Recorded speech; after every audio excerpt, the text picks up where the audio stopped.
হাদিসে শবে বরাত নামে কোনো শব্দ নাই, এক নম্বর কথা। কি নাই ভাই?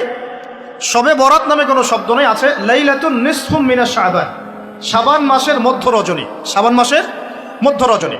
শাবান মাস কি? উত্তর, নবী সাল্লাল্লাহু আলাইহি ওয়াসাল্লাম রমজান মাসের পর যে মাসে রোজা রাখতে বেশি গুরুত্ব দিয়েছেন তার নাম শাবান।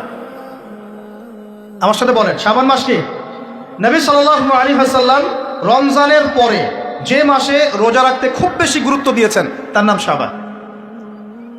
আয়েশা রাদিয়াল্লাহু আনহা তিনি বলতেন যে শাবান মাস আসলে নবী সাল্লাল্লাহু আলাইহি ওয়াসাল্লাম এত বেশি বেশি রোজা রাখতেন যে মনে হতো তিনি রোজা ছাড়বেনই না, সারা মাস রেখে ফেলবেন।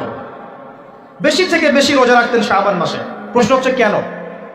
উত্তর, এমনিতে এই মাসটা বরকতময় এবং এই মাসে আল্লাহ পাক তার রহমতে বিপুল সংখ্যক মানুষকে জাহান্নাম থেকে মুক্তি দান করেন।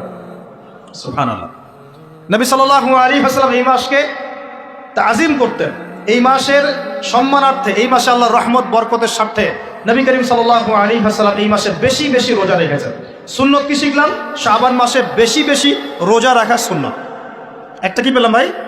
শাবান মাসে বেশি বেশি রোজা রাখা সুন্নত। আপনি যদি মুকিম হন, শরীর সুস্থ থাকে, মুসাফির না, আপনার সুস্থতা আছে, সব ঠিক আছে, আপনি চেষ্টা করবেন এই মাসে বেশি বেশি রোজা রাখার। পারা যাবে ইনশাআল্লাহ।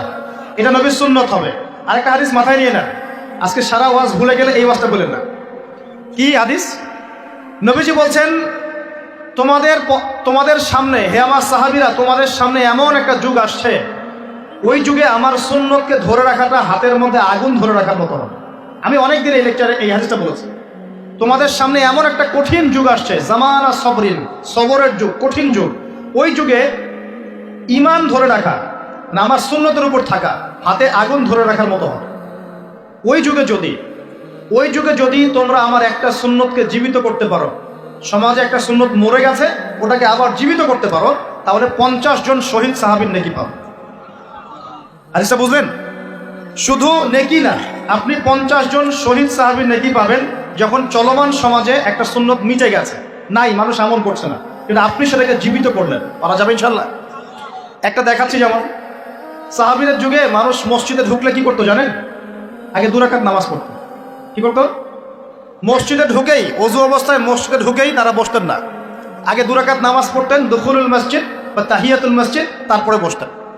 আর নবীজি বলেছেন কিয়ামতের আগে আগে এই দুখুলুল মসজিদ, তাহিয়াতুল মসজিদ, এই নামাজটা উঠে যাবে।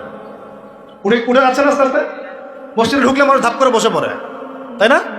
মানুষ ভুলেই গেছে এটা সুন্নত। এখন আপনি যদি এই সুন্নতটাকে আবার জীবিত করতে পারেন, ইনশাআল্লাহ 50 জন শহীদ সাহাবীর নেকি পাবেন।